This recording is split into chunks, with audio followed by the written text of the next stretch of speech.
Like many states across the country, New Mexico is under attack from Donald Trump and his regime, and they are fighting back. A very strong attorney general there, Raúl Torrez, who I want to highlight in a moment. But I just want to remember during the campaign what Donald Trump was saying about why he went to New Mexico, why he went to Albuquerque. He really basically said, I really don't like New Mexico, but the reason that I'm here is that I need my credentials to go up with the Latino community. Listen to what he says, his words. Here, play this clip. So I'm here for one simple reason. I like you very much, and it's good for my credentials with the Hispanic or Latino community. Good for my credentials, he said, while he then talked about mass deportations, and we're seeing the cruelty right now of what's taking place. Just a reminder, in Albuquerque, New Mexico, that video that went viral of ICE agents seemingly patrolling a Walmart and attacking and tasing someone in there. Here, play this clip.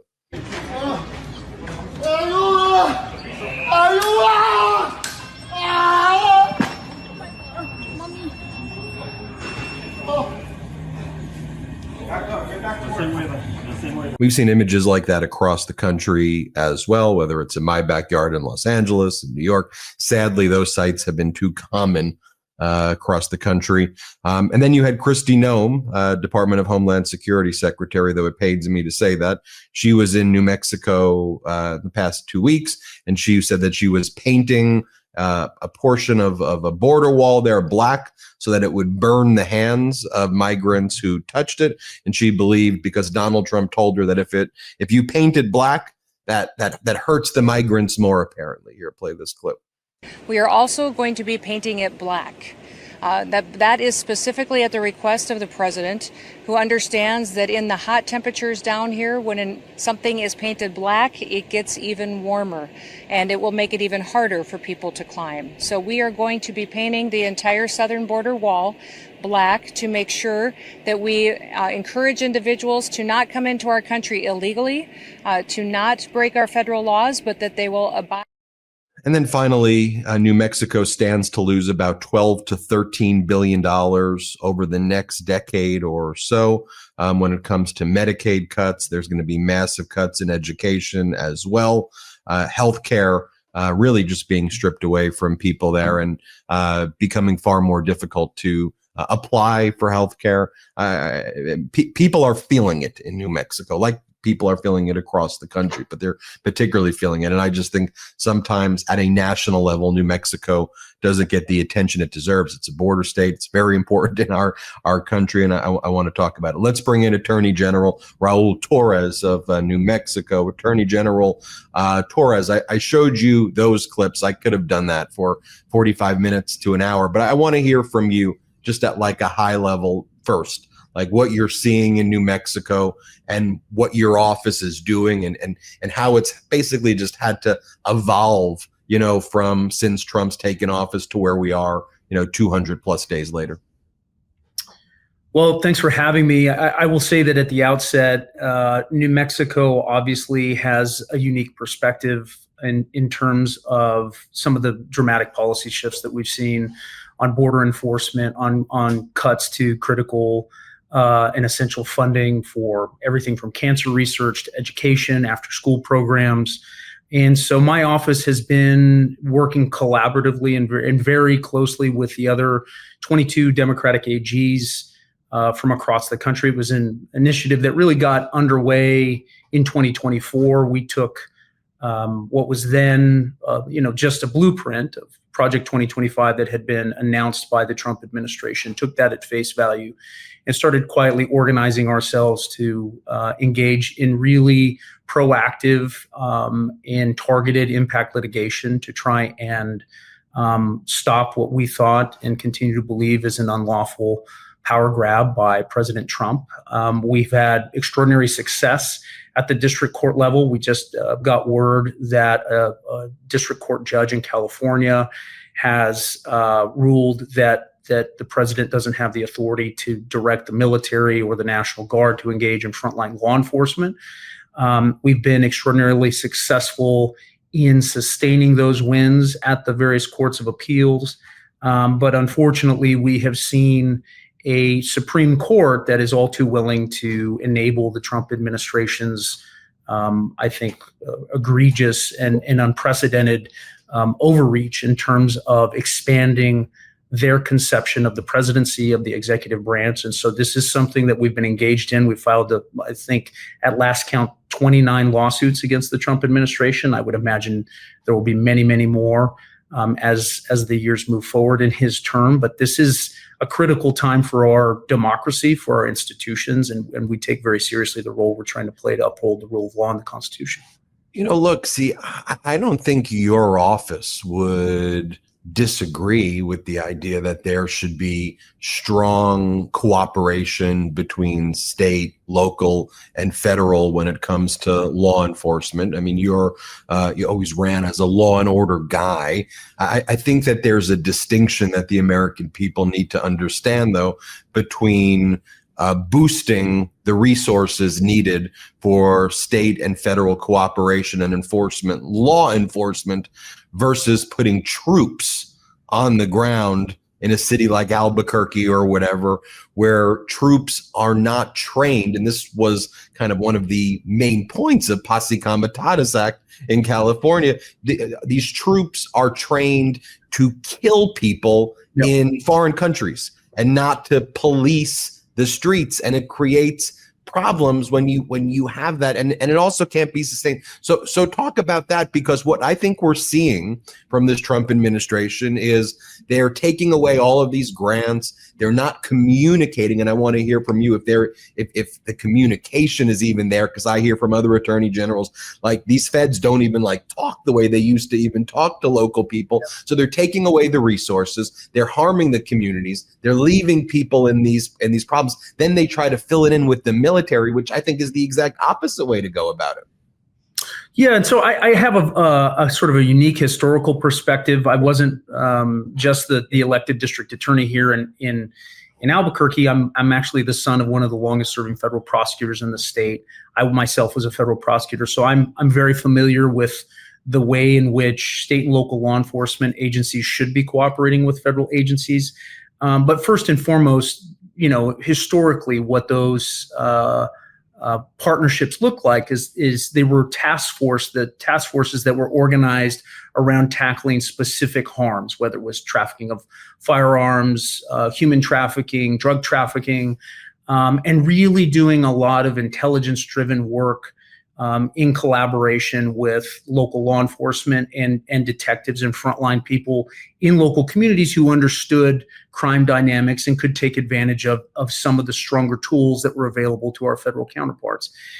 That isn't what we're seeing in this administration. What we're seeing is the use, and in my judgment, the misuse of military assets who, number one, as you point out, are not trained for law enforcement. They're trained for a different mission, a more violent mission in terms of combat, and then to take someone who is trained in that way and then deploy them into communities without a sense of the dynamics at ground level about how things are moving and shaping crime in any one community. It doesn't really add in terms of addressing the most important crime and public safety issues that we have in Albuquerque. One of the biggest issues that we have is gun violence, right? And so we haven't seen any surge of federal law enforcement agencies dedicated to helping us reduce gun violence.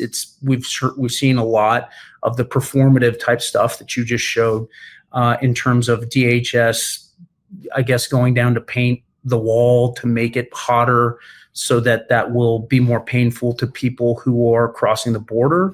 That doesn't really do much for narcotics trafficking or gun trafficking or anything else that's impacting our community. And so it's more of this performance art that this administration sort of specializes in, and it really sort of distracts and takes away from the ability to form meaningful collaborations with state and local law enforcement and federal law enforcement to improve public safety for everyone.